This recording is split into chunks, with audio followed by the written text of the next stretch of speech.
Hello दोस्तों, welcome back to ज्योतिष creativity. Friends, आज मैं आप सभी को लौकी की बेल में होने वाली कुछ आम प्रॉब्लम्स के बारे में अवगत करवाऊंगी। तो वीडियो शुरू करने से पहले फ्रेंड्स बोलना चाहती हूँ कि जो लोग मेरे चैनल पर नए हैं तो please subscribe my channel and hit the bell button icon, ताकि मेरे आने वाली हर वीडियो की नोटिफिकेशन आप तक मिलती रहे। तो फ्रेंड्स, जैसा कि आप देख रहे हैं कि लौकी के प्लांट में कुछ प्रॉब्लम हरदम ही हम लोगों को फेस करना पड़ता है। कभी फल ख़राब हो जाते हैं, जैसे कि इसमें पैचेस लग रहे हैं तो ये एक फंगस के कारण होता है। कभी फूल, जहाँ से फूल है वहाँ टिप से ख़राब होना शुरू हो जाता है। कभी एक मक्खी आती है, उस वो डंक मार देती है, उससे ख़राब हो जाता है। तो कई कारण है, कभी ओवर वाटरिंग, कभी अंडर वाटरिंग, तो बहुत सारी प्रॉब्लम है। ये देखिए कैसे ये ख़राब हुआ है। अगर ये इतना लौकी ख़राब नहीं हो तो हम देखिए इसमें डंक कैसे मारा है। तो यही सब मैं आप लोगों के साथ आज डिस्कस करूंगी कि कैसे हम इसका बचाव करें और किन कारणों से ये ख़राब होता है इस तरह से। तो 3-4 प्रमुख कारण हैं जिसे मैं आप सभी को ध्यान केंद्रित करवाऊंगी कि क्यों ये सब होता है और कैसे होता है। देखिए, ये एक फंगल डिजीज़ है जो पहले ब्राउन पैचेस के रूप में आती है, फिर धीरे धीरे पूरा लौकी को ख़राब कर देता है इस तरह से। 3-4 कारण हैं और तीनों ही कारण मुझे अपनी लौकी के बेल में देखने को मिल रही है। और देखिए, जो लौकी बड़ी हो जाती है तो उनमें ज़्यादा प्रॉब्लम नहीं होता है, मुख्यतः छोटी छोटी लौकी में ही प्रॉब्लम होता है। जो छोटी छोटी सी लौकी अभी शुरुआती दौर में होती है, बेबी होती है, बेबी लौकी होती है, उसी में ये सब प्रॉब्लम आता है। तो हम लोगों को इसके बहुत सारे कारण होते हैं। कभी कभी जो फंगल इन्फेक्शन वगैरह होता है वो हम लोग ज़्यादा पानी डाल देते हैं, उस कारण से भी होता है। ज़्यादा पानी भी नहीं देना चाहिए और अंडर वाटरिंग भी नहीं करना चाहिए। बहुत सारे लोगों की ये आदत होती है कि पानी देना ही है उनको, लेकिन ऐसा नहीं करना चाहिए।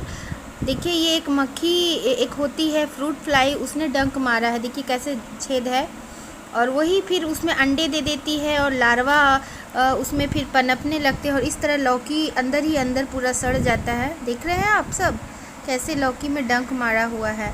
तो उसका उपाय है, उस मक्खी से देखिए मैंने जिस तरह से पॉलीथीन रैप कर दिया है उसी तरह से, और पॉलीथीन में कुछ होल्स ज़रूर बना दीजिएगा एयरेशन के लिए, तभी जाके ये लौकी मेरा बड़ा हुआ, वरना एक भी लौकी बड़ा नहीं हो रहा था। फ्रूट फ्लाई मक्खी जो डंक मार देती है, तो उससे बचाने के लिए ऐसा आप भी कर सकते हैं, कवर कर दीजिए आप भी। और कुछ जो फंगल इन्फेक्शन के कारण होता है, देखिए इस तरह से मैंने कई लौकी को कवर किया है, आप भी ऐसे ही करें। ये एक बहुत ही कारगर उपाय है, सटीक उपाय है। अगर आप पॉलीथीन नहीं डालना चाहते हैं तो कपड़े से भी, कपड़े की थैली बनाकर भी आप, छोटे छोटे लौकी जब शुरुआती दौर में होती है, वो ग्रोथ लेना शुरू करता है, उसी समय ये अटैक होता है, तो आप उसी समय उसको इस तरह से कवर करिए, कपड़े की थैली बनाकर कवर करिए, या फिर पॉलीथीन से। पॉलीथीन ज़्यादा ही सटीक होता है। तो मैंने लगभग सारी ही लौकी को ऐसा कवर किया था। फिर थोड़ा लौकी बड़ा हो जाता है तब जाके आप पॉलीथीन उसे हटा सकते हैं, क्योंकि बड़ी लौकी में डंक नहीं मारती है मक्खी, छोटी कोमल लौकी में ही वो डंक मारती है। चाहे लौकी हो, खीरा हो, तोरी हो, ककड़ी हो, करेला हो, कोई भी हम लोग सब्ज़ी लगाते हैं वो शुरुआती दौर में ही उसमें फ्रूट फ्लाई डंक मारती है। तो उस तरह से, और अगर फंगल इन्फेक्शन हो गया है तो फिर हम सभी को उस फंगल इन्फेक्शन को दूर करने के लिए फंजीसाइड का स्प्रे करना पड़ता है, और लगभग 3-4 दिन तक स्प्रे हम लोगों को करना पड़ता है। लेकिन फंजीसाइड थोड़ा सा अच्छा नहीं होता है, उसमें कार्बेंडाजिम नाम का एक तत्व मिला होता है जो सिंथेटिक होता है, वो काफ़ी हार्म करता है हम लोगों को। तो नियमित तौर पे नीम ऑयल का छिड़काव ज़रूर करना चाहिए हम सभी को। और कैसे, देखिए मैंने इसको रैप किया है, उसी प्रकार आप सभी भी रैप करिए तो उससे भी बचाव होता है। और फिर मैंने देखिए नीम खली को भी थोड़ा सा छींट दिया है पूरे प्लांट के ऊपर, उसका भी मुझे बहुत ही अच्छा असर मिला।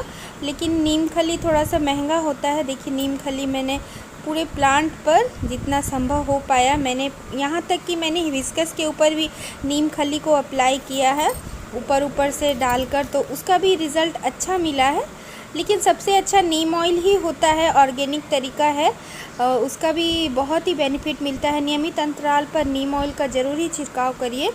और अगर हमारा लौकी फूल जहाँ से है, फूल शुरुआती दौर से वहाँ से सड़ना शुरू हो रहा है, तो इसका मतलब है कि ओवर वाटरिंग हो रही है। तो ओवर वाटरिंग मत करिए, मिट्टी चेक कर कर ही वाटरिंग करिए। लौकी ऐसा है जिसमें, लौकी एक ऐसा बेलदार पौधा है जिसमें बहुत ही जल्दी फंगल इन्फेक्शन लगता है, तो देखकर ही वाटरिंग करिए। और ये जैसे यहाँ इसमें देखिए पैचेस लग रहे हैं, यहाँ फूल की तरफ से सड़ना नहीं शुरू हुआ है, नीचे डंठल से पैचेस लग रहे हैं, और इसमें देखिए फूल की तरफ से शुरू हो रहा है, तो ये ओवर वाटरिंग का निशान है। तो ओवर वाटरिंग नहीं करना है। और जो पैचेस शुरू होती है तो उसमें इसका मतलब है कि वो फंगल इन्फेक्शन लग रहा है, और ये ओवर वाटरिंग की वजह से हो रहा है। देखिए कैसे अंदर ही अंदर ये सड़ रहा है। तो इन सब कारणों को ध्यान में रखते हुए हम लोगों को गार्डनिंग करनी है, किचन गार्डनिंग। कुछ कारण ऐसा होता है, जैसे अगर हम लोग शहरों में रह रहे हैं तो पॉलिनेटर्स की कमी भी हो जाती है, पॉलिनेशन की प्रक्रिया उतने अच्छे से नहीं हो पाती जितना अच्छा से होना चाहिए। उस कारण भी छोटे छोटे फल अपने ही गिरता है, बिना ही इन्फेक्शन के, किसी भी बिना मक्खी के डंक मारे। कभी कभी वो उसमें पॉलिनेशन नहीं हो पाती है, तो हम लोग हैंड पॉलिनेशन भी कर सकते हैं, तो वो भी एक सटीक तरीका है, हमारे लौकी के फल गिरे नहीं।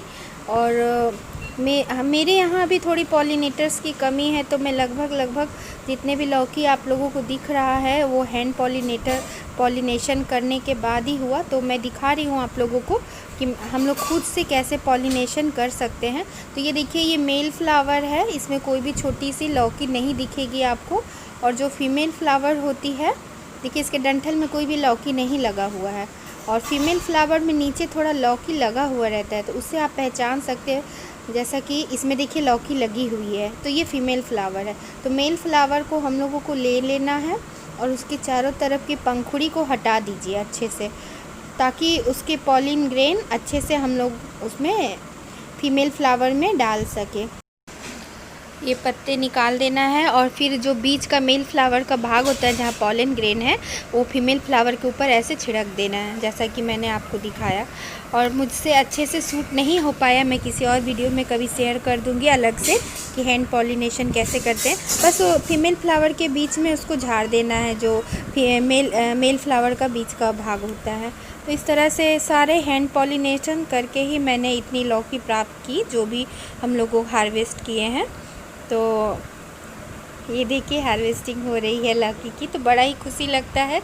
और साथ ही हम लोग एक काम और भी कर सकते हैं, जो हम लोग घर में गूगल बोलते हैं ना, लोबान, उसकी धुएं हम लोग कर सकते हैं सुबह सुबह लौकी के बेल में। वैसे भी हम लोगों के हवन का बड़ा ही महत्व है, तो लोबान का धुआं करने से आसपास का वातावरण शुद्ध होता है, जितने भी कीट पतंगे हैं वो भाग जाएंगे।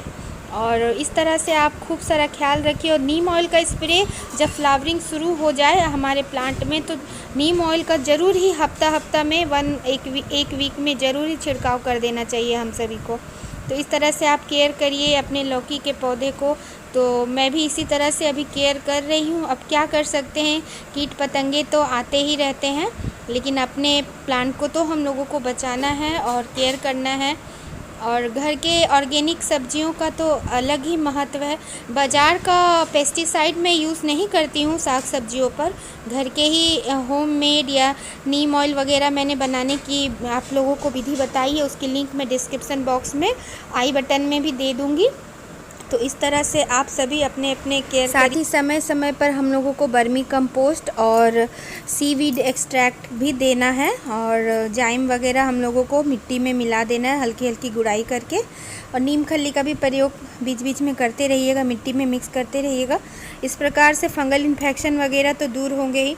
तो फ्रेंड्स, आशा करती हूँ कि आज का वीडियो आप सभी को बहुत अच्छा लगा हो। अच्छा लगे तो डू लाइक शेयर कमेंट, और अच्छे से रहिए, स्वस्थ रहिए। Take care friends, bye bye, happy gardening, thanks for watching.